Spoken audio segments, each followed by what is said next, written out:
In this video, I'm going to show you how to password protect a PDF using Stirling PDF.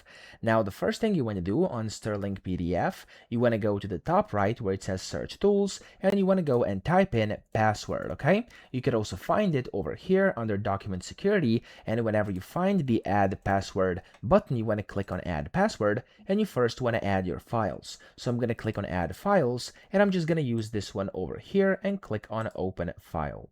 Now, when you've done this, here you have passwords and encryption. Here you have some password types, and you can just go ahead and enter the user password and of course the owner password as well. And you want to select the encryption in Keyland over here as well.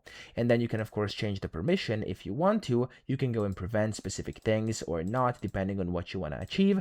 And when you're done, hit this encrypt button here. It's going to start processing, and there we go. As you can see, it's going to it's going to give you this PDF, which is now password protected. If I go and download it and open it, it's going to ask for a password, and if I type it in and I submit it, there we go, I can now view this PDF. So that's how to do this. I hope this video helped you out. If it did, please subscribe to the channel and help me out as well.